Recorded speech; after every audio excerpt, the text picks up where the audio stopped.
Buenos días para todos y bienvenidos a este webinar que tenemos para ustedes.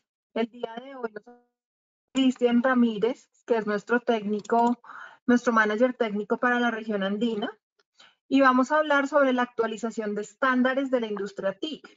Lo importante de este webinar es que son los últimos estándares, esos de los que ustedes a veces no están enterados porque no han leído las noticias o inclusive porque a veces no se han publicado.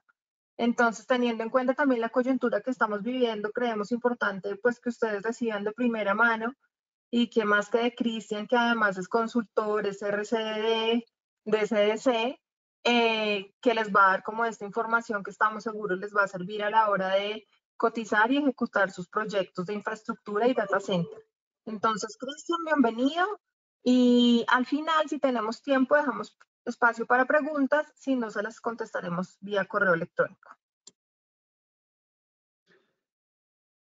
Muy bien, gracias Lore por la introducción. Bienvenidos a todos a este seminario. La intención es que podamos compartir información que sea novedosa, que proporcione un camino y una ruta más fácil para que podamos desarrollar proyectos. Todos entendemos que el ciclo de vida y el ciclo en general de los proyectos normalmente puede llegar a tomar más de lo normal y justamente ese tiempo nos puede dar quizás las herramientas suficientes para poder involucrar una tecnología u otra. Es básicamente lo que vamos a ver el día de hoy. Hay estándares que son novedosos, que seguramente muchos de ustedes no conocen. Hay otros estándares que, si bien es cierto, han sido publicados ya hace un par de años, hasta ahora hemos empezado a evidenciar una adopción masiva. Por esta razón, cuando les enviamos la invitación, una de las premisas más importantes que seguramente ustedes escucharon es que las tecnologías de la información y las comunicaciones pues están avanzando muy rápidamente y quizás esta no solamente es una frase de cajón, algo que podemos escuchar en el día a día, sino que realmente en los últimos 5 años hemos visto cómo esa gran cantidad de tecnologías, aplicaciones, usuarios, pues se vienen a tomar parte de este ecosistema de tecnologías de información y comunicaciones y de manera muy rápida. Hemos tenido un crecimiento en cuanto a aplicaciones, suscriptores y velocidades en los últimos 5 años sin ningún tipo de precedente.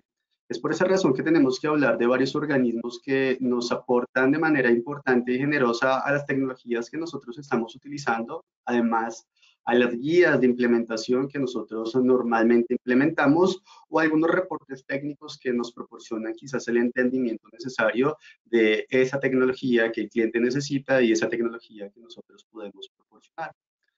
Para empezar hablando de este ecosistema tan grande, me quiero centrar en esta primera gráfica que es proporcionada por Ethernet Alliance. Esta es una organización que está promoviendo masivamente todo lo que son las tecnologías de Ethernet y lo ha venido haciendo durante los últimos 40 años. Lo que nosotros vemos en esta gráfica es un velocímetro y quizás si recordamos hace unos años cuando empezamos a ver las primeras velocidades de Ethernet, pues estas velocidades se centraron en un ambiente enterprise. En el ambiente enterprise, por supuesto, tenemos que hablar de una red horizontal, tenemos que hablar de una red troncal o red de backbone y tenemos que hablar de la infraestructura que está implícita dentro de nuestro centro de procesamiento de datos, dentro de nuestro data center. Como se pueden dar cuenta, en esta pequeña porción vamos a encontrar velocidades que pueden ir desde 100 megabits por segundo, incluso hasta 50 gigabits por segundo. Y esto pues lo hace muy interesante porque a pesar de que este mercado fue quizás el pionero en donde centró los orígenes Internet, pues ha venido teniendo una evolución y esta evolución obviamente hoy permite conectar una mayor cantidad de dispositivos a la red y obviamente pues hacer uso de los beneficios que esto conlleva. Lo interesante de esta gráfica es que ya no solamente nos estamos centrando en esta primera porción, también empezamos a ver otras aristas, elementos colaterales que empiezan a generarnos diferentes usos o aplicaciones en distintas industrias. La parte automotriz, la parte de automatización y control, la parte de data center que puede ser dividida en todo lo que son data center hiperescal o data center de service provider. Ahora, el usuario y el consultor es libre de poder pisar este acelerador hacia donde más le convenga, por supuesto, entendiendo las necesidades de cada cliente. Lo cierto es que tenemos una gran cantidad de velocidades y de matices que hoy por hoy conforman un ecosistema de Internet que es interoperable y que seguramente seguirá creciendo en los siguientes años, algo que vamos a presentar también al final de la presentación. Siempre que hablamos de este tipo de tecnología que estamos nosotros consumiendo como usuarios finales, tecnologías que estamos también proponiéndole a nuestros clientes, a nuestros usuarios, también tenemos que hablar de esas guías y de esas pautas. Por esa razón, cuando hablamos de Internet, que es desarrollado por el Instituto de Ingenieros Eléctricos y Electrónicos, la IEEE, pues también vamos a encontrar que esta organización trabaja mano a mano con organizaciones como es el caso de la ISO-IEC. La Organización de Estándares Internacionales siempre lo acompaña un brazo tecnológico que es la IEC, que es este que ustedes están viendo acá, la Comisión Internacional de Electrotecnia, y ha desarrollado múltiples estándares que proporcionan una guía de trabajo para justamente desarrollar tecnologías de transporte de información que se puedan acoplar, que se puedan adaptar a esas tecnologías desarrolladas desde modelos de capa superior. Cuando hablamos de la ISO vamos a encontrar muchas normas, encontramos una norma general, que son requerimientos generales, una de las más importantes y desde mi perspectiva la más importante que tenemos, porque cuando hablamos de ISO estamos hablando que estamos rompiendo barreras tecnológicas, estamos hablando que cuando sale una tecnología suscrita por parte de la ISO, esa tecnología ha sido sujeta a un voto y ese voto es un voto por país. Hay normalmente 147 países que se reúnen para poder darle aval a una de estas tecnologías. ISO no es una norma europea, ISO es una norma internacional. Por tanto, pues hoy por hoy es muy conocida en nuestros países latinoamericanos.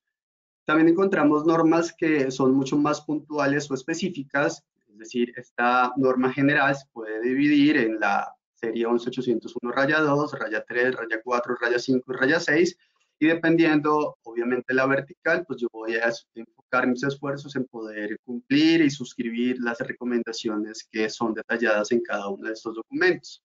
Pero también vamos a encontrar unos reportes técnicos, estos reportes técnicos por lo general tienen una revisión que puede ser periódica o incluso que es un documento que ya está ahí, que existe y que va a requerir una actualización con una muy alta periodicidad porque simplemente me entrega un concepto técnico y una guía técnica que no va a cambiar en función del tiempo.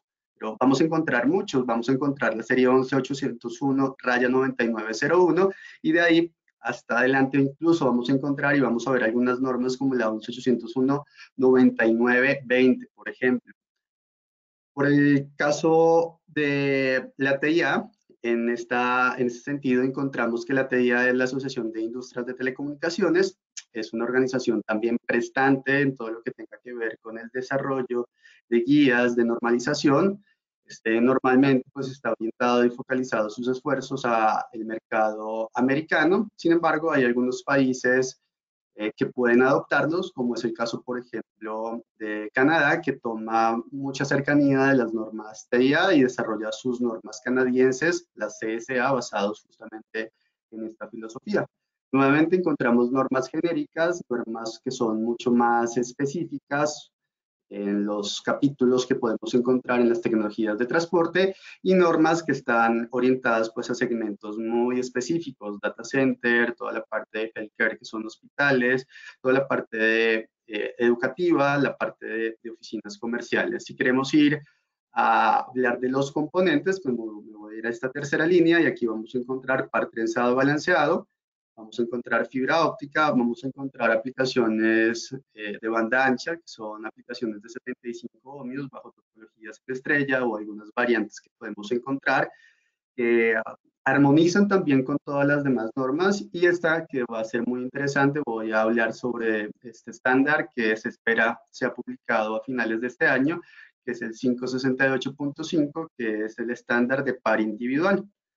Por cierto, estos tres elementos combinados, pues son elementos que tenemos que tener siempre en mente cuando estamos hablando con un cliente, cuando estamos presentando una tecnología. Por tanto, pues la presentación va a estar enfocada justamente en este tipo de elementos. elementos que son desarrollados y suscritos por los grupos de trabajo, tanto de la TIA como de la ISO, organizaciones prestantes, así como de la IEEE, que son las tecnologías finalmente que estamos consumiendo nosotros mismos, incluso como usuarios finales.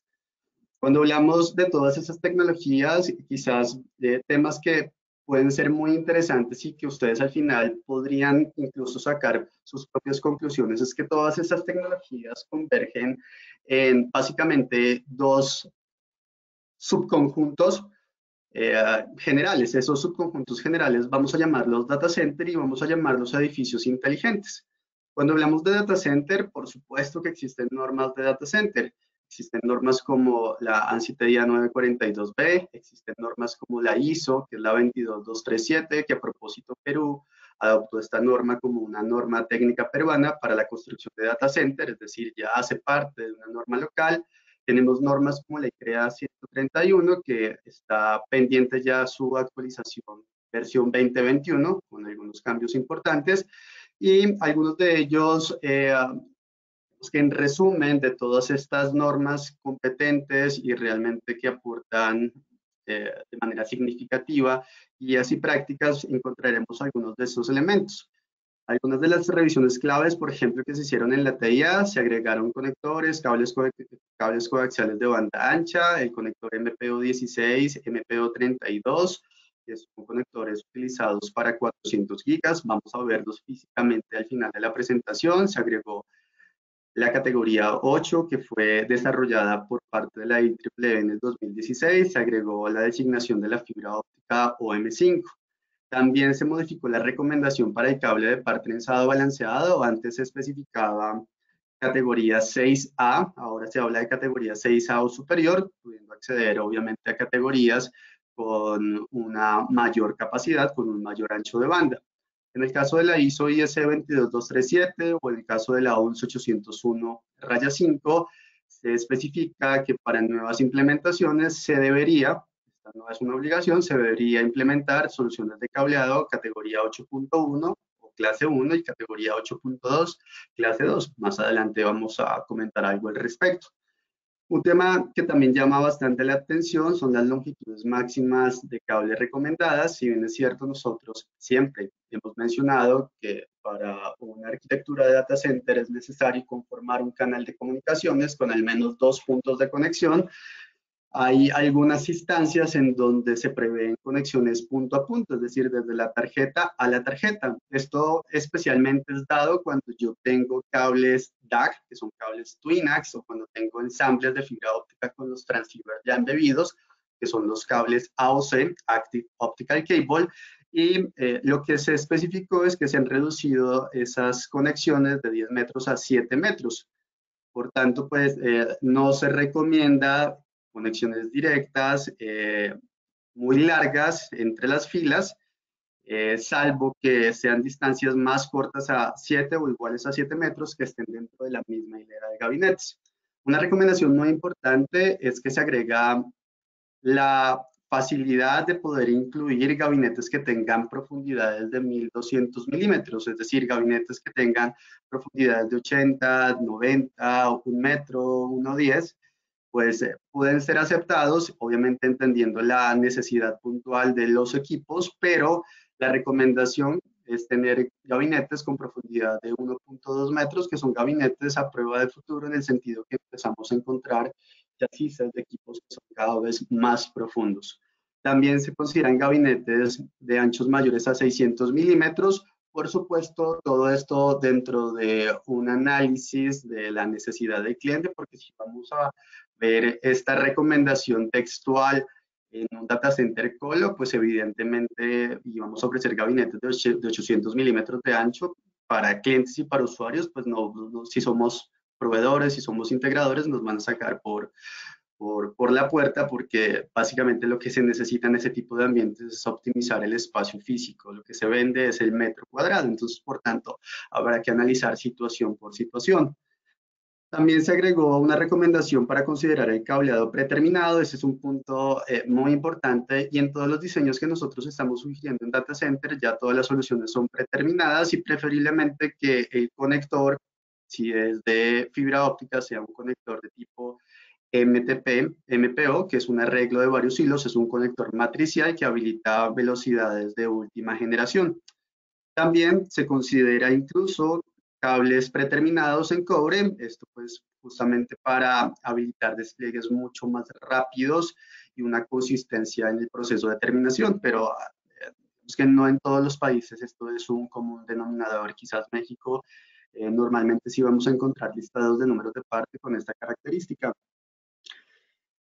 Hay algunos elementos también que quisiera rescatar, que son actualizaciones que están pasando. Muchos de nosotros hemos escuchado hablar por muchos años de la ANSI PDA 942B. Esta norma fue desarrollada en abril del 2005, ya tiene varios años y su versión reciente es una versión del 2017, la 942B. Esta 942B hoy por hoy tiene un proceso de auditoría, es decir, antes simplemente eran unas guías, unas buenas prácticas, pero hoy ustedes van a la página de la ANSI TIA y van a encontrar en servicios, van a encontrar un listado de auditores que no son las mismas personas de la TIA, sino son compañías que están capacitadas y habilitadas por la TIA para desarrollar auditoría de los data centers. Es decir, ahora junto al Uptime, junto al CREA, vamos a encontrar a la TIA como un ente auditor o certificador de este tipo de infraestructura. Lo interesante de la TIA 942B es que incluye múltiples disciplinas y dentro del proceso, como ustedes se pueden dar cuenta aquí en la parte de abajo, vamos a encontrar un proceso de certificación a nivel de diseño que se llama Data Center Design Validation, o vamos a encontrar el Data Center Conformity Certification, que es el SITE, es la certificación de la instalación. Cuando yo certifico mi diseño tiene una vigencia de un año, se puede extender quizás un poco más. Esto obviamente dependerá si la instalación tuvo algún tipo de inconveniente y lo puedo justificar. Si estamos hablando, por ejemplo, de la instalación o la certificación del site, la certificación del site tiene una vigencia de 3 años con periodos de validación de cada año, es decir, cada año va un supervisor, va un auditor y va a revisar la infraestructura y al tercer año tendrá que recertificarse. Hay algo muy interesante en la TIA 942, así como en algunas otras normas, que se llama el Design Site Ready. Esta es una certificación del sitio, pero se le da a pequeños componentes. El componente pequeño lo podríamos llevar a un data center container, por ejemplo, a un data center edge. Esta es una certificación que tiene una vigencia de un año y pues vale la pena que podamos revisar. Hay muchos data centers ya en nuestra región que están certificados. Actualmente hay 19 data centers certificados en nuestra región. Esos están combinados entre la parte de diseño y la parte del site y la parte del site ready, de los cuales de estos 19 hay 8, ¿cierto?, que están certificados ya como site, todos en el rated.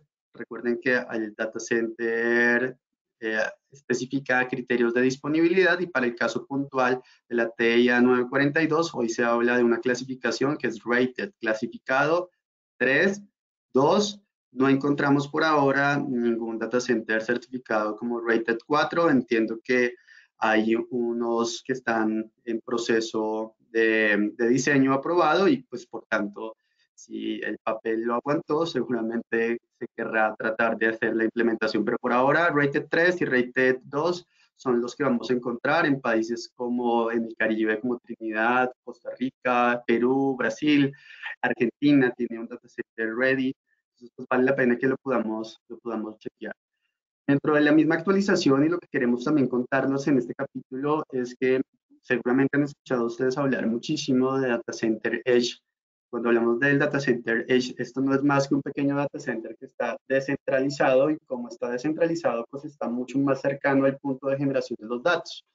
Este tipo de infraestructura pues está apalancando toda la iniciativa de 5G en muchos países y se estima el despliegue de este tipo de arquitectura para poder hacer mucho más eficiente la comunicación entre los dispositivos de uso final y para poder hacer que la latencia sea mucho menor a 5 milisegundos, que es posiblemente lo que se va a necesitar, por ejemplo, en un self-drive. Cuando hablamos de Data Center Edge, como hay tantos elementos, pues fíjense que la TIA 942B iba a incluir en la adenda 2 todo un capítulo, una enmienda que hablaba sobre Data Center Edge, pues que esto hoy por hoy hace parte de una responsabilidad independiente y se va a crear un documento, ¿cierto?, puntual para Data Center Edge. Entonces seguramente vamos a empezar a ver avances en los siguientes años sobre este documento por parte de la TIA. Hablemos de muchas tecnologías, hablemos de muchos elementos y tratemos de articular el mensaje de la IEEE con lo que se trabaja en las tecnologías de transporte. Esto pues va a ser muchísima información. Como hay tanta, puedo intentar depurarla de manera muy rápida. Este es un primer estándar que está desde el 2016. No muchas personas lo conocen, pero lo cierto es que ha empezado a tener una adopción masiva. El potencial mercado de esta tecnología hoy por hoy no solamente está para los Wireless Access Point, que es finalmente o fue el primer propósito o la iniciativa para crear este estándar, sino hoy por hoy ya empezamos a encontrar en un mercado empresarial estaciones de trabajo, laptops, podemos encontrar los mismos switches, los equipos de red que están llegando dotados con tarjetas de red con velocidades de 2.5 y de 5 gigabits por segundo. Luego, esta velocidad o este estándar que estamos viendo ya desde hace 5 años en el mercado, pues tiene una capacidad superior a 1 gigabit por segundo. Estamos hablando de 2.5 veces o 5 veces más la capacidad. Y lo más interesante es lo que estamos viendo en la parte derecha de la pantalla, que es a un costo realmente marginal de las tarjetas de 1 gigabit por segundo. De ahí, obviamente, esa marcada adopción que seguirá creciendo. Encontramos diferencias entre las tarjetas de 1 giga y de 2.5 gigas que pueden llegar a representar entre el 6 y el 7%, y voy a tener 2.5 veces más la capacidad. Para que ustedes puedan seguir mucho más de cerca todo lo que está pasando, pues vale la pena que puedan hablar con su fabricante de equipo activo, con su fabricante del terminal de red, ya que hoy por hoy esto es muy común y venimos encontrando información masiva por parte de esta organización que es la NOACT, que es un consorcio de muchas compañías que tienen pues el propósito de difundir estas capacidades. Algo que vale la pena destacar es que esta velocidad, esta aplicación 2.5 y 5, surgió en principio con el propósito de soportar este tipo de tecnologías, ¿sí? Pero sobre una base instalada. La base instalada era categoría 5E y categoría 6. Cuando hablamos de categoría 5 y categoría 6, pues tenemos que hablar que en el mundo hoy por hoy hay todavía muchísima cantidad de cable y hardware de conexión instalado en este tipo de categorías. Entonces, pues el propósito era poder soportar en esa base instalada este tipo de aplicaciones.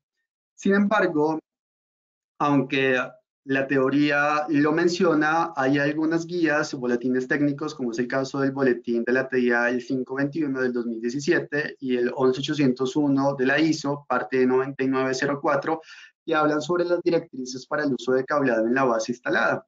Esto pues, es un tema bastante interesante y incluso es fácil de leer. Estos dos documentos no tienen más de 30 páginas y lo que nos proporcionan son procedimientos y técnicas de mitigación. Las técnicas de mitigación obviamente están asociadas a que se empieza a desarrollar a altas frecuencias, es decir, para poder llevar estas velocidades, un parámetro que no era o que no estaba presente en las categorías 5 y categoría 6. Ese parámetro es el alien o la diafonía exógena, que es el ruido que se genera en la vecindad de cables. El parámetro técnico se llama el Alien Limited Signal Noise Ratio, que es la relación señal-ruido de una diafonía exógena limitada, y esa diafonía exógena limitada debería medirse.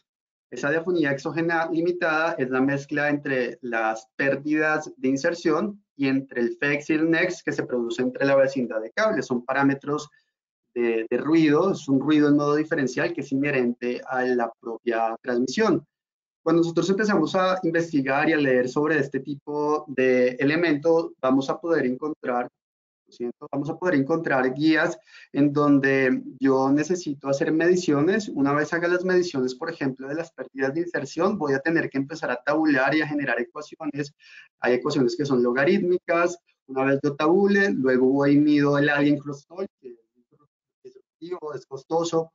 Además, pues se necesitan equipos especializados para poder desarrollar con las mediciones de las probabilidades que entrega las mediciones de Allen Crostall. Ahora voy a tener que ir y comparar eso y tabularlo nuevamente en unas tablas y luego voy y ejecuto y reemplazo unas ecuaciones. Me parece simple cuando uno habla de reemplazar, pero realmente es un proceso bastante complejo y al final pues no me asegura que voy a trabajar. Por esa razón el estándar también recomienda hacer una revisión o una inspección visual. Dentro de la inspección visual se habla de qué tan propenso es el sistema que pueda fallar y una de las condiciones es la distancia. Entonces acá podemos encontrar cuando el riesgo es alto, cuando el riesgo es bajo, cuando el riesgo es medio.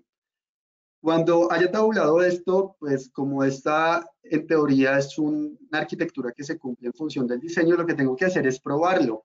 Cuando yo lo pruebo y no funciona, entonces tengo que empezar a hacer pequeños ajustes y la guía NOACT nos los muestra. Entonces uno de los ajustes, por ejemplo, es desamarrar los cables. Desamarrar los cables es no colocarlos en bundles, ¿sí? Bien, en paquetitos, todo muy bien organizado, sino empezar a desorganizarlos. ¿Para qué? Para evitar o para incrementar la separación entre los cables y hacer que pueda manejar de mejor manera el Allen Crostall. Si después de hacer eso no funciona, entonces la recomendación es que empiece a colocar dentro del patch panel un puerto sí, el otro puerto lo tengo que dejar vacío, el tercer puerto sería un puerto cableado con velocidad de 2.5 y 5, el cuarto sería un puerto desocupado, es decir, puedo empezar a alternar los puertos nuevamente para separar en el patch panel los componentes que tengo de mi red cableada. Si después de esto no funciona, entonces se recomienda empezar a reemplazar hardware de conexión 5E26 con componentes categoría 6A o superior. Al final, lo que nos muestra es que donde hay el menor nivel de riesgo es implementando mínimo una red categoría 6A. Pues evidentemente en 6A pues no conlleva ningún y estos documentos, estos reportes técnicos recomiendan la implementación de mínimo una categoría 6A para eliminar el riesgo. Este es un primer estándar que está asociado al 802.3 BZ. Hay algunos otros estándares que ha desarrollado la IEEE, seguramente también lo han escuchado, que es el 802.11AX.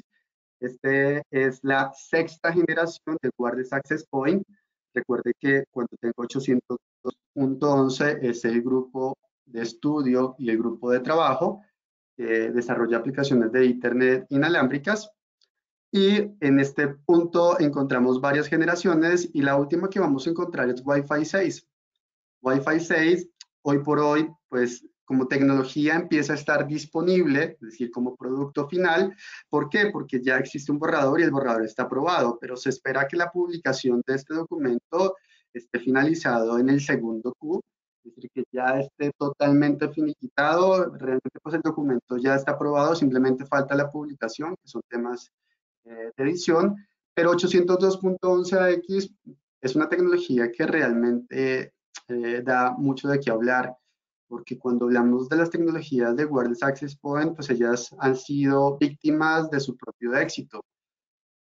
Muchos clientes están implementando en la actualidad Wi-Fi 5, tiene una gran capacidad, el throughput teórico incluso es de 6.93, lo que vamos a encontrar típicamente es velocidades más allá de 1 giga, como es el caso de 1.3 o 3.5 gigabits por segundo, con algunas facilidades que seguramente ustedes han escuchado, pero lo interesante de AX, que es el tema que quiero comentarles, que está en última etapa ya para su publicación, es que Wi-Fi 6 es una tecnología que es mucho más eficiente. Si bien acá puedo alcanzar grandes velocidades, la realidad es que la densidad o el factor de ocupación que este tiene, dada pues, la voracidad en que cada vez más dispositivos están necesitando conexión inalámbrica, pues ha hecho que Wi-Fi 5 se quede saturada en cierto punto y que Wi-Fi 6 llegue a solucionar este tipo de problemáticas. Entonces es una solución mucho más eficiente en el sentido que está desarrollada para entornos de una mayor densidad. Sin embargo, hay que decirlo, tienen un menor alcance y esto se hace pues obviamente a través de múltiples técnicas. Una de las técnicas que llama la atención en este tipo de tecnología es el tipo de modulación, en donde puedo llevar más señales, ¿sí? A través de diferentes técnicas de modulación. Acá se utiliza una técnica de modulación que se llama UAM de 1024, que son modulación por amplitud de cuadratura. Imagínense que yo tenga un rectángulo y que el rectángulo esté dividido en 1024 posiciones y que yo tenga la posibilidad de acceder a diferentes constelaciones, es decir, tengo acceso a una mayor capacidad, por tanto, pues es mucho más eficiente. También tiene una característica, esta característica se llama OFDMA, que es acceso múltiple por división de frecuencia ortogonal. Esto hace que los tiempos sean mucho más cortos porque los datos que se están moviendo, lo que se hace es llevarlos o moverlos a través de pequeños segmentos, lo cual hace que la transmisión sea mucho más eficiente. Al final, los equipos se van a poder conectar a velocidades 4 veces más altas. Hablamos de velocidades entre 4.8 y velocidades entre 9.6 gigabits por segundo. Hablamos también que los equipos finales, los terminales de conexión, pues van a tener una conexión con un mejor tiempo en la duración de la batería, es decir, es una solución mucho más eficiente. Y vamos a escuchar también de manera paralela una segunda ola, ¿sí? Es una terminología de Wi-Fi 6 que se llama Wi-Fi 6E. Esta Wi-Fi 6E trabaja en una frecuencia, en una banda de radio distinta, ya no solamente 2.5 y 5 GHz, sino también empieza a trabajar en 6 GHz, lo cual hace que ese factor de ocupación pues sea un factor de ocupación mucho más optimizado y eficiente porque es una banda que en estos momentos pues no tiene la saturación que podemos encontrar en las bandas de 2.5 y de 5. Nuevamente, si estamos hablando de este tipo de tecnologías, tenemos que hablar obligatoriamente de la red alambrada. Por esa razón existen estándares como el que están viendo en pantalla, la 162B. Este estándar lo que prevé es la utilización de radios de cobertura que voy a tener en mi Wireless Access Point. Obviamente, sé que muchos de ustedes prefieren hacer un site survey y obviamente la recomendación del estándar es hacer un site survey, un análisis de sitio. Sin embargo, eso es en un escenario ideal. Muchas veces tenemos que diseñar sobre el papel y este documento nos proporciona una guía. Entonces, esta guía me habla de establecer un patrón de cuadrículas de 18.3 metros y dentro de esa cuadrícula que yo coloque mínimo 2 salidas categoría 6A o superior, como se están dando cuenta aquí en la pantalla, y en cada una de esas cuadrículas podría tener un radio de 13 metros, es decir, la ubicación del Wireless Access Point podría estar ubicada en cualquiera de estos puntos. Esto pues es bastante interesante y juega muy bien también con los criterios de cableado estructurado porque este tipo de tecnologías son tecnologías que, si bien es cierto, algunas pueden tener ya puertos a 10 gigabits por segundo y voy a necesitar un solo puerto. Wi-Fi 7 se espera tener un throughput de 20 gigabits por segundo, por tanto, el punto adicional me servirá para adicionar en un enlace agregado pues la capacidad que estoy buscando, que estoy necesitando. Ahora, si tengo Wi-Fi 5 de primera generación o de segunda generación, puedo tener yo, por ejemplo, un puerto 1000 base T y puedo tener un segundo puerto que es de 2.5 gigas, N base T. La combinación de esos enlaces agregados me da un throughput de 3.5 gigabits por segundo. Si yo quisiera tener dos puertos de 5 gigabits por segundo, en la agregación podría tener 10 gigabits por segundo. Entonces, esta es una tecnología que es adaptable. Hay muchos fabricantes que dicen, no, solamente lleve un puerto, pero la realidad es que las guías proporcionan una condición a prueba de futuro. Sabemos que ya se está desarrollando Wi-Fi 7, que es Extremely High Throughput, es una tecnología que definitivamente pues cambiará también nuestros estilos de vida. Hay unos elementos también para seguir hablando del tema de cableado, son los estándares de la TIA. Hay muchas personas que siguen hablando del estándar 568A. Hay que entender que estos normalmente tienen una revisión periódica cada 5 años y es justamente por la misma iniciativa de los mismos dispositivos, de las mismas aplicaciones, de los mismos usuarios. Y dentro de este nuevo documento que se publicó en marzo del 2020, vamos a encontrar algunas adiciones. Por ejemplo, se actualizaron las referencias normativas. Normalmente este documento suscribe otros documentos, pero esos documentos ya han sido actualizados, por tanto, pues se incluyen esas referencias normativas. Algo que llama mucho la atención es que se agregó y se permiten cables con un factor de reducción de pérdida de inserción de 1.95.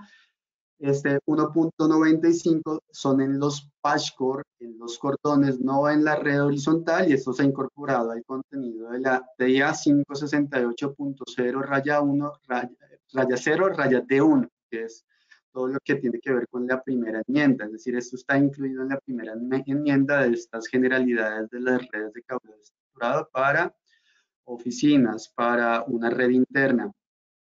Cuando estamos hablando de cables 28WG a nivel de los patchcore, pues hoy por hoy es una realidad y hay muchos clientes que solicitan arreglar o peinar los racks o los gabinetes, y muchas veces el gabinete no está sujeto a cambios. Por tanto, pues tengo que hacer uso de los mismos organizadores, de los mismos accesorios del gabinete, y una buena alternativa para poder cubrir esa densidad y para poder cubrir probablemente esa desorganización es incluir patchcore de este tipo, siempre y cuando se tenga presente el factor de derrateo, que es una pérdida de inserción, ¿cierto? Adicional por tener un conductor mucho más delgado.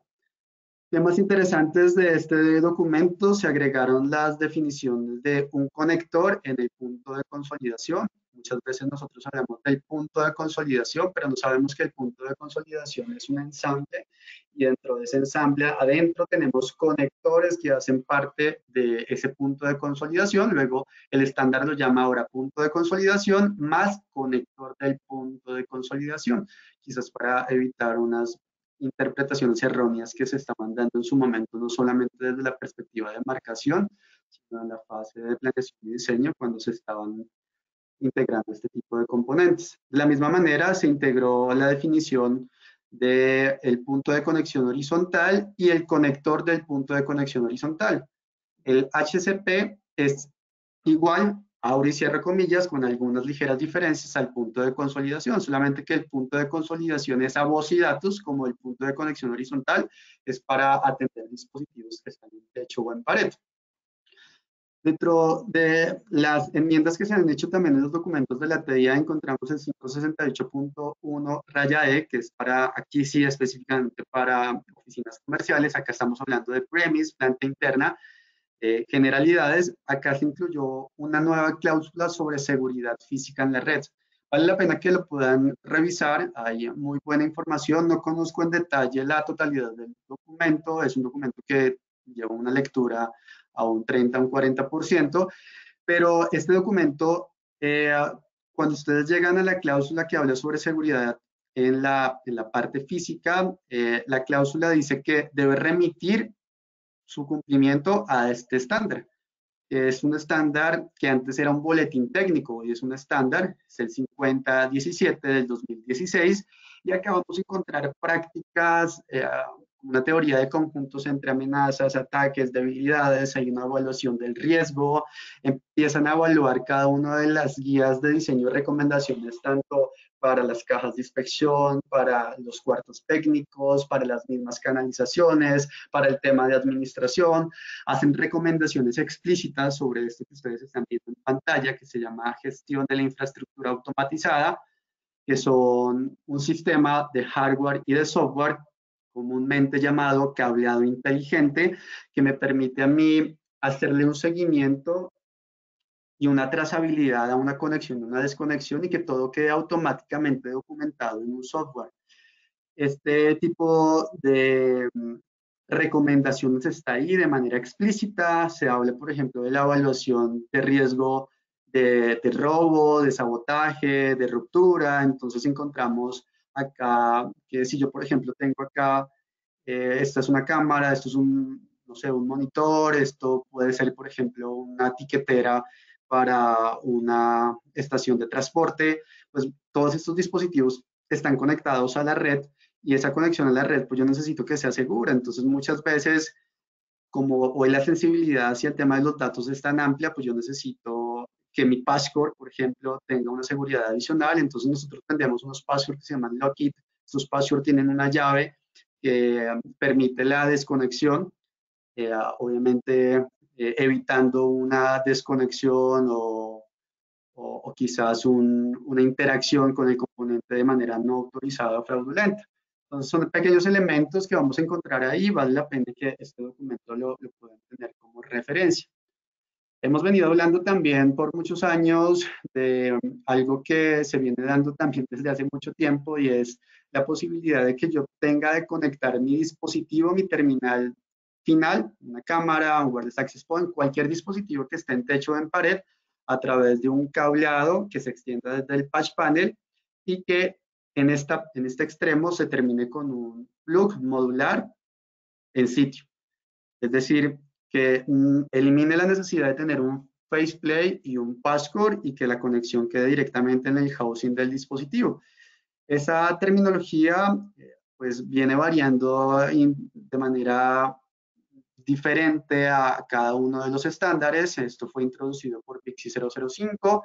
Este estándar pues ya no está vigente y todo se ha consolidado acá en el PIXI 007, que es una norma para edificios inteligentes. La TIA 862B, al igual que la 568, también ahora mencionan este concepto. Y una pregunta que se hacía con frecuencia las personas es que me hablan la norma internacional sobre la posibilidad de llevar mi cable y conectarlo directamente al dispositivo sin el uso de un jack y de un faceplate. Ahora la 11801, la 9910 del 2020, pues establece la terminología, las guías y las prácticas y también le da el nombre de MPTL. Entonces hoy por hoy es una facilidad. Recordemos que esta es una alternativa que nos propone el estándar. Hay métodos de prueba específicos y si yo quiero agregar una caja de zona, ¿sí? Para proporcionar, que es la recomendación, un mayor control sobre el terminal, sobre el dispositivo y sobre los potenciales crecimientos que voy a tener, puedo agregar acá una caja zonal y dentro de esa caja zonal voy a colocar mis conectores de mi punto de conexión horizontal. Es básicamente cómo funciona. Entonces ya existe un estándar. Hablemos también de estándares de cobre. Esta ha sido una pregunta frecuente y también con frecuencia hablamos con nuestros mismos competidores al respecto. ¿Por qué? Porque en el año 2016 se desarrolló un estándar que se llama el 802.3BQ. Este estándar tiene el propósito sobre una planta de cableado categoría 8.1 y 8.2 de soportar velocidades de 25 y de 40 gigabits por segundo. Obviamente esto se puede hacer en canales mucho más cortos, de 30 metros y con solamente 2 puntos de conexión, es decir, extremo a extremo. Tengo acá un conector, acá tengo un conector y lo uno a través de un enlace horizontal de una distancia no mayor a 30 metros. Cuando estamos hablando de que esta tecnología a nivel de estándar ya está disponible, pues una de las preguntas que se hace es ¿qué hay con relación a los equipos? Hay muchos elementos que hablan al respecto y lo cierto es que cuando sale un estándar, cuando se publica un estándar, siempre tenemos que entender que el estándar estudia varios elementos. El potencial mercado, la factibilidad técnica, una factibilidad económica y al final todas estas personas que ustedes están viendo acá, que al final pues, representan una organización, acá podemos encontrar muchos que ustedes seguramente reconocen, incluso aquí también van a encontrar a Simon. Vamos a ver que todos apostaron porque hay un potencial mercado, hay una factibilidad técnica, hay una factibilidad económica, hay una identidad de la misma aplicación. Por tanto, pues lo único que nos queda y nos resta es por esperar que el desarrollo de la aplicación se dé. Y digo que el desarrollo de la aplicación se dé es porque finalmente se va a dar porque hay muchos documentos técnicos que así lo justifican. Miren este documento que es un boletín, el 5019, que habla sobre High Performance Structured Cabling, los usos de cableados de alto desempeño. Acá es un ejercicio en donde yo tengo una conexión Leaf-Spine, quizás por tiempo voy a explicarlo muy rápido, y en la conexión Leaf-Spine, que es una arquitectura de 2 niveles, pues yo hago una conexión típicamente entre el switch Leaf y Spine, ¿sí? El Spine es el que está en cabecera, es el switch de interconexión, lo hago a través de transceivers y lo hago a través de un componente de fibra óptica, es decir, utilizo este modelo que están viendo acá. Ahora, el switch Leaf, ¿dónde lo estoy ubicando? En la cabecera del gabinete, top of the rack. Cuando yo lo conecto en la cabecera del gabinete es para poder tener acceso a una conexión directa hacia el servidor. Entonces esa conexión directa lo habilito a través de cables de conexión directa o cables Twinax, que son estos que ustedes están viendo acá. Son cables de cobre que están ensamblados con un factor de forma que ingresa el housing, a la carcasa del puerto del equipo para habilitar conexiones a altas velocidades, 40, 200 gigabits por segundo incluso, con cables blindados, cables de cobre, ¿sí? En distancias cortas, típicamente entre 0.5 metros a 5 metros, que es todo lo determina finalmente la velocidad. Ese sería el costo de una tecnología de este tipo. Ese sería el costo ahora si en lugar de tener los cables DAX yo tengo Patchcore, que sencillamente son Patchcore que están en la capacidad de mover tráfico de 40 gigabits por segundo, es decir, eso lo puedo hacer a través de anchos de banda de 2000 MHz, y este, pues, evidentemente sería el costo. Ahora, ¿qué pasaría si yo centralizo todo lo que son los equipos activos? Es decir, coloco mi switch leaf y mi switch spine en cercanía, ya no lo coloco top of the rack, y las conexiones que voy a hacer entre ellos los hago utilizando cables AOC, los hago utilizando cables DAC. Eso representaría esta porción verde ahora. Y el resto, que es la conexión fuerte, que es la conexión hacia el servidor, la hago a través de una red de cableado estructurado a distancias máximas de 30 metros, es decir, utilizando una red de cableado, pues este sería el costo. Entonces, este es un ejercicio, es un análisis económico que es muy atractivo para el usuario. Por esa razón, esta es una tecnología que se desarrolló y sencillamente estamos esperando que se puedan desarrollar los componentes asociados a la electrónica de los equipos, es decir, que haya productos masivamente. Y para las personas que muchas veces dudan y que dicen, no, pero es que ahora todo es fibra óptica, recuerden que el cobre y la fibra óptica no compiten. De hecho, yo soy el champion, el especialista para fibra óptica para la región de Latinoamérica, y pues es un producto que definitivamente hoy por hoy tiene una presencia importante en los data centers y en las redes troncales. Sin embargo, no hay que desconocer los beneficios que tiene una u otra tecnología. Cuando hablamos de cobre, hablamos de la autonegociación. Cuando hablamos de cobre, hablamos del soporte de Power over Ethernet. Cuando hablamos de cobre, hablamos de economía, que es justamente la gráfica que nos presenta el boletín técnico de la TIA. Fíjense que esto mismo pasó hace unos años. La historia se repite. ¿Qué significa que la historia se repite? Con 10 gigabits por segundo. Hoy 10 gigabits por segundo lo utilizamos incluso en la red horizontal para todas lo que son aplicaciones de video en red. Pero cuando salió 10 gigabits por segundo, para las personas que no lo recuerdan, se liberó en el año 2006. Y fíjense que este artículo del 2012, pues estaban ahí como en esta disyuntiva, oiga, pero no ha salido nada. Se espera que pueda salir y que pueda despegar a finales de este año. Nuevamente, o sea, 6 años después todavía estaban discutiendo la tecnología. Esto mismo va a pasar en relación con 40 y 25 gigabits por segundo. Es por esa razón que el estándar internacional pues sugiere que si usted va a hacer una implementación nueva hoy día, puede implementar clase 1, clase 2, categoría 8.1, categoría 8.2. Incluso algo que puede llamar mucho la atención es este boletín, este reporte técnico, perdón, que se llama el 11801-9909 del año 2020. Estas son guías y recomendaciones para el soporte de 25 gigas, pero sobre longitud extendida. Y creo que es fácil de entender si sabemos que en un canal de 30 metros yo puedo tener 40 gigabits por segundo y 25 gigabits por segundo. ¿Qué pasaría si yo incremento la distancia? Si incremento la distancia, seguramente ya no puedo soportar 40, pero sí voy a poder soportar 25. Entonces, por esta razón se creó esta guía de recomendaciones para el soporte de 25 gigas sobre longitudes extendidas. Acá tengo un extracto del documento. Y si ustedes se dan cuenta, acá incluso ponen a estudiar todo lo que es la categoría 6A, que es esta que está en color gris.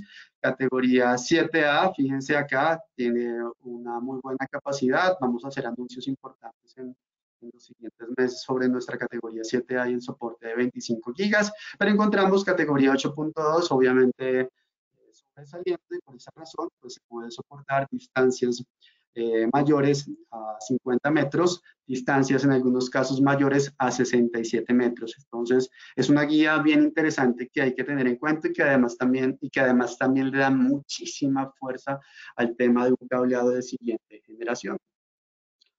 Hablemos en los siguientes minutos que nos quedan, también muy rápidamente, este estándar lo conocen muy bien, que es todo lo que es PoE tipo 3 y tipo 4, donde tengo la posibilidad de tener 60 vatios y 90 vatios a nivel de el Power Source Equipment, a nivel de la fuente. Hoy por hoy ya puedo alimentar a través del mismo cableado estructurado dispositivos que eléctricamente, dispositivos que antes no podía alimentar eléctricamente, como un laptop, un computador de escritorio, una impresora de retail, una lectora de tarjeta de crédito de retail.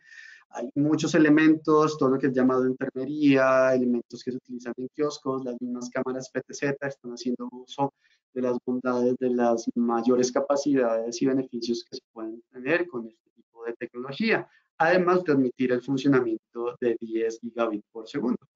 Ese es un breve resumen.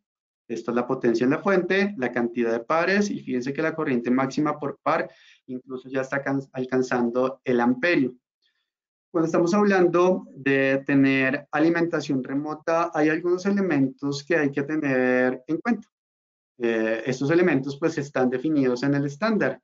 Por ejemplo, la enmienda 2 de este documento incluye ya la información de este boletín, que era el TSB 184A.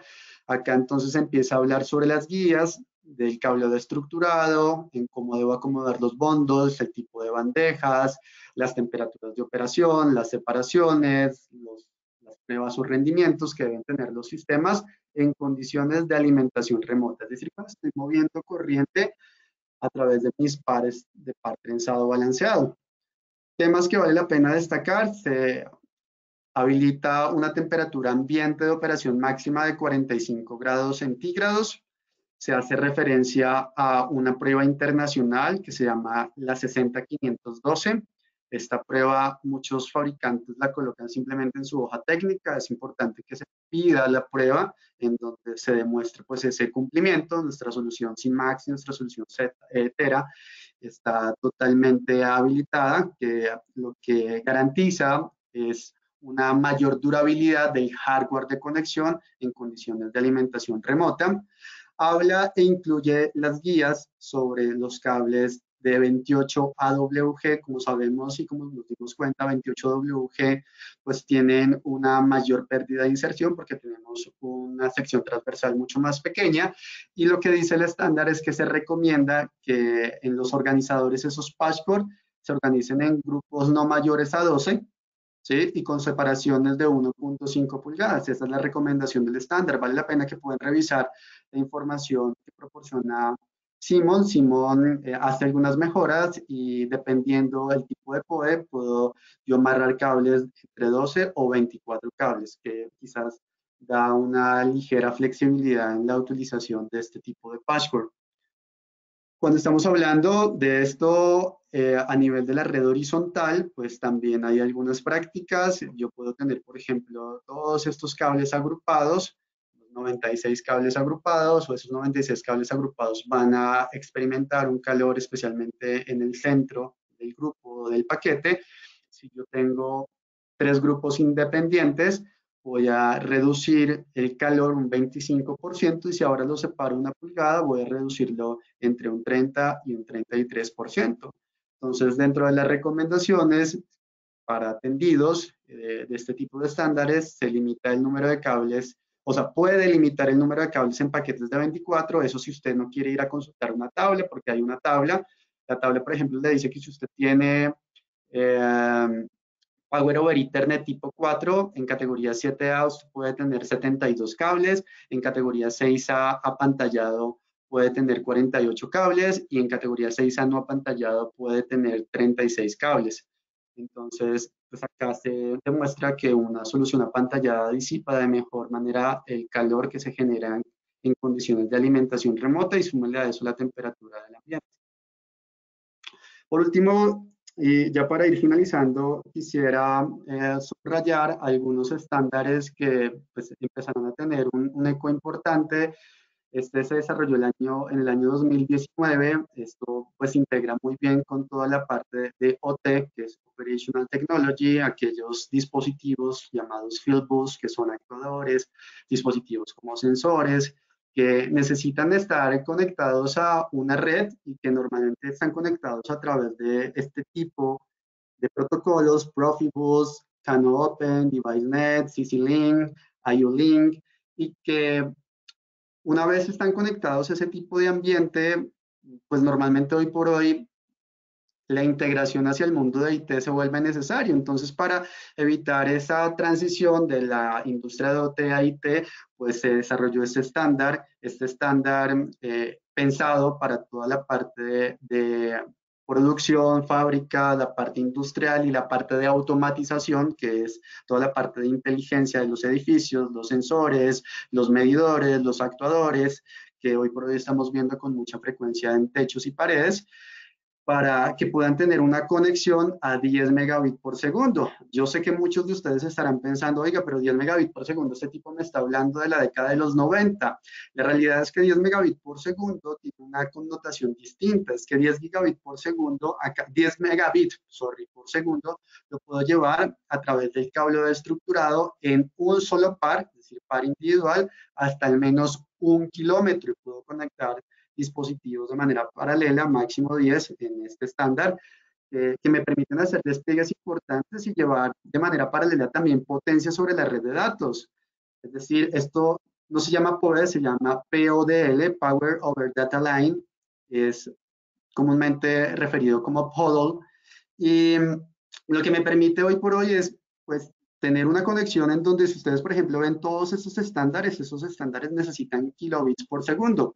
Quizás CC-Link utiliza 10 megas, pero en una distancia de 100 metros. Pero cuando yo tengo y habilito la posibilidad de tener el par individual a 1 kilómetro, pues definitivamente hay muchas consideraciones que están empezando a cambiar. Por esa razón, pues yo los invito a que puedan leer toda la teoría, para que puedan conocer los papers que nosotros hemos publicado sobre T1L, que pues es donde vamos a tener realmente un masivo uso tanto en fábricas, ambientes de producción, como en edificios inteligentes. En ese sentido, si la IEEE publicó algo, pues nuevamente los estándares tienen que empezar a desarrollar iniciativas. Este estándar se espera que se publique a finales de este año. Va a ser la sección 5 de la TIA 568.5, ¿sí? En donde se va a hablar sobre las especificaciones de los componentes que hacen parte de esos sistemas de cableado, que a propósito son apantallados y pues con conectores y con características específicas. También se habla sobre este documento que está en draft, que es el 5071, sobre los métodos de prueba, que es una pregunta común que me hacen cuando estamos hablando de este tipo de temas. Se crean dos nuevas características de equipo, SP1, SP2. Las frecuencias de operación pueden ir desde 0.1 MHz hasta 600 MHz, es decir, los cables estarán caracterizados a frecuencias máximas de 600 MHz, algo que es común en la categoría 7 y en la categoría 7A. Así que hay que estar muy atento en lo que se publique, porque hoy por hoy pues hay algunos conectores, como es el caso de los conectores 63171, que es el que ustedes están viendo aquí en pantalla, o como es el caso del 61076 de raya 3, raya 125, que este es para un ambiente MICE 2. Los que no han escuchado hablar sobre MICE 2 son ambientes con un nivel de severidad un poco mayor al que podemos encontrar en un ambiente comercial. Y acá tengo anuncios parroquiales para hacerles, y esperen noticias. No puedo dar las noticias el día de hoy, no estoy autorizado.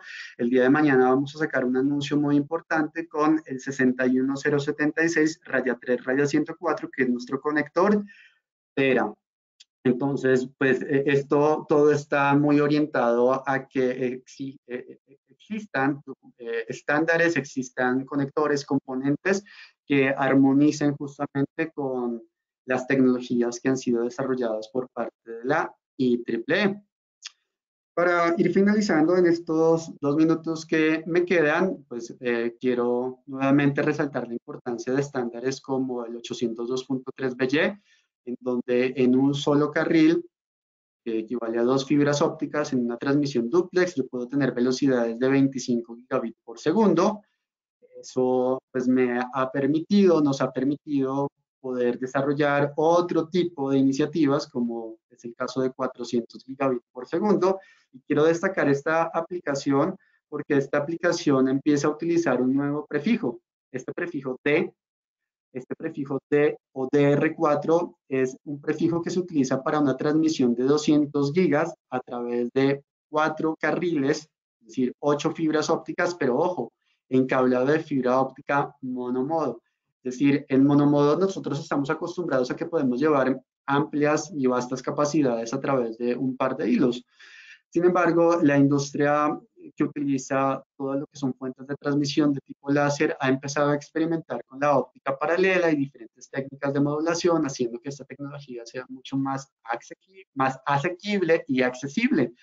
Entonces encontramos 200G base de R4, 400G base de R4, encontramos en este mismo estándar el soporte multimodo a través de 32 hilos y encontramos pues algunas aplicaciones que pueden trabajar entre 2 kilómetros y 10 kilómetros, pero esto normalmente orientado a operadores de servicio. Como el tema de tener más hilos en una tecnología se vuelve a veces bastante complicado y disruptivo de entender, hay una guía que los invito a que la puedan leer. Esta fue publicada en marzo del 2020, es la 5069. Acá podemos entender los diferentes tipos de polaridad que podemos tener tanto en los cables troncales como en los patchcord, así como en los adaptadores. Entonces, pues vale la pena, es un documento muy corto, hay muchos ejemplos que nos pueden ayudar a entender esta dinámica, cuándo es más fácil, cuándo es más difícil. La recomendación general para el día 1, aplicaciones duplex, polaridad C. Para el día 1, aplicaciones de óptica paralela, polaridad B. Si quiero migrar, puedo migrar de C a B sin ningún problema. Esto pues no es lo más fácil de explicar, y menos a través de una pantalla, pero quizás el documento puede ayudarles mucho. También, si ustedes están de acuerdo en que hagamos un webinar en donde expliquemos los métodos de polaridad, por favor escríbanlo en los comentarios, en el chat de preguntas. Con muchísimo gusto podríamos programar uno para que se pueda entender mucho más fácil el tema de las polaridades. Otros estándares, el CD. Esto es bien interesante porque el CD empieza a tener técnicas de modulación ya no de 2 pulsos, sino de 4 pulsos. Entonces ya fíjense que a través de 2 hilos puedo llevar 50 gigas.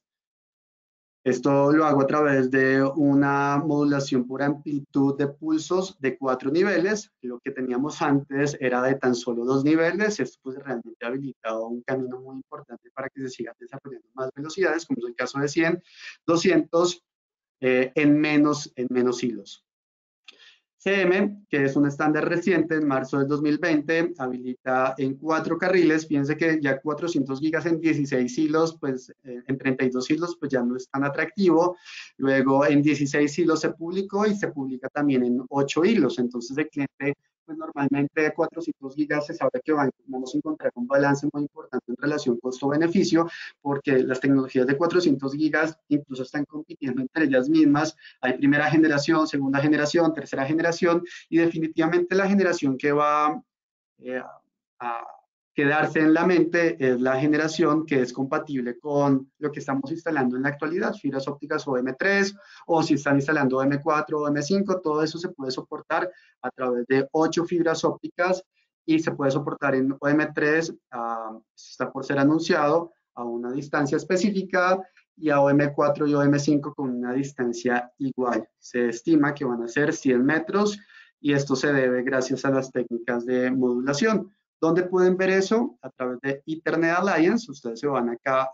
Esto pues es una información que ellos presentan de una manera muy académica, porque si se van directamente a la IEEE, pues van a encontrar muchísima información, pero en Ethernet Alliance, fíjense que acá me voy a 400 gigas y SR4 pues es un estándar que está en un grupo de estudio, ya digamos que tiene una etapa muy avanzada que nos va a proporcionar realmente pues esos caminos y ese entendimiento de que lo que instalemos hoy realmente ahora me pueda soportar. Si yo instalo una solución plug and play de 10, que me pueda soportar 25, 40, 50, 100 y hasta 200 y 400 gigabits por segundo. Para finalizar, tenemos este otro estándar, nuevamente un prefijo adicional, este es de Fiber, esto ya es para proveedores de servicio, 2 kilómetros, donde se pueden tener tecnologías en fibras ópticas monomodo que utilizan una longitud de onda o que utilizan 4 longitudes de onda, beneficio que siempre hemos entendido y que siempre ha gozado las redes monomodo y las fuentes de tipo láser. Esta es mi slide final. Cuando hablamos de mi slide final, quiero invitarlos a que puedan verificar estos documentos, el 9908 del 2020. Esta es una guía para soportar aplicaciones de alta velocidad porque yo muy frecuentemente recibo en mi correo electrónico o a través de llamadas preguntas sobre a qué distancia, a qué presupuesto óptico, cuáles son las pérdidas para que yo pueda soportar cualquiera de estas velocidades en una, por ejemplo, en una red de fibra óptica, o si es en cobre, cuál es la distancia, cuáles son las condiciones. Quizás el mundo Internet, todo lo que es aplicado a redes LAN y redes WAN es mucho más sencillo de entender, pero cuando estamos hablando de Fiber Channel está muy orientado a centros de procesamiento de datos, es un protocolo de alta velocidad, pero está suscrito en el bloque de almacenamiento de datos, es decir, es un protocolo para la parte de red de área de almacenamiento, pues vamos a encontrar ciertas diferencias, porque acá, por ejemplo, en Fiber Channel, vamos a encontrar el Fiber Channel, un giga Fiber Channel, 2 gigas Fiber Channel, 4 gigas Fiber Channel, 8 gigas Fiber Channel, acá empezamos 16, 32, 64. Entonces una pregunta que me suelen hacer, oiga Cristian, yo sí quiero llevar 32 gigas Fiber Channel, ¿lo llevo a través de un Passport Duplex LC o necesito un Passport MTP-MTP? La otra pregunta es, ¿y cuáles son las pérdidas? Como hay muchas preguntas, pues mi invitación y quiero pues compartirles esta información es que puedan ver este documento. Este documento tiene ejemplos muy puntuales de cada una de las tecnologías, entonces van a encontrar una tabla de cada una de las tecnologías de Internet y de Fiber Channel, también ahora Fiber Channel over Internet, en donde aparece la distancia de soporte, el presupuesto óptico y las posibles configuraciones que pudiesen llegar a tener. Entonces, se hace a través de un método fácil, amigable y muy académico. Entonces, es un estándar reciente que vale la pena notar. Para la parte de cobre, 40 gigas, hay una guía. Esta guía, pues ya sí tiene varios años, que es todo el tema de categoría 8.1 y categoría 8.2. Como se pueden dar cuenta, pues es muchísima información, hay muchos estándares que seguramente se quedaron fuera de la mesa de discusión. Para mí realmente es un placer poder compartir toda esa información. Creo que si se dan cuenta, hoy por hoy no solamente se está empezando a hablar de 400 gigabits por segundo como velocidades imponentes, importantes, sino se empieza a hablar ya de 800 gigabits por segundo y 1.6 terabits por segundo. Por tanto, es mucha velocidad, muy rápido todo, tanto como esta presentación. Espero que la información que hayamos presentado haya sido de su agrado. Este webinar también va a ser grabado para que lo puedan revisar, quizás lo puedan colocar en velocidad un poco más lenta. Creo que esto es lo que teníamos preparado para el día de hoy, Lore. No sé, volvemos contigo. Muchas gracias a todos. Sí, muchas gracias, Cristian. Y sí, la verdad es que ya no tenemos tiempo para preguntas, los vamos a contestar por correo electrónico. La grabación se las enviaremos a todos los asistentes. Y teníamos presente rifar 2 cupos para VIX y Cala, que será en mayo. Lo que vamos a hacer es que por favor síganos en Simon Latam, en LinkedIn. Ahí vamos a publicar el día de mañana quiénes fueron los 2 ganadores y a los 2 ganadores les enviaremos por correo electrónico todos los detalles para su inscripción a VIX y Cala, que este año va a ser virtual. Entonces, síganos en Simon Latam, que es nuestra cuenta de LinkedIn, para que mañana sepan quiénes fueron las personas que ganaron. Cristian rápidamente les va a mostrar el perfil. Y mañana mismo también recibirán la grabación de este webinar. Entonces, ahí está nuestra cuenta en LinkedIn para que nos sigan y mañana anunciaremos quiénes fueron los 2 ganadores del cupo de VIX y Cala 2021. Muchísimas gracias a todos por su atención y nos vemos en un próximo webinar, el cual estará llegando la invitación para el mes de mayo. Excelente. Muchas gracias, Lore. Bueno, felicidades para todos. Abrazos, saludos.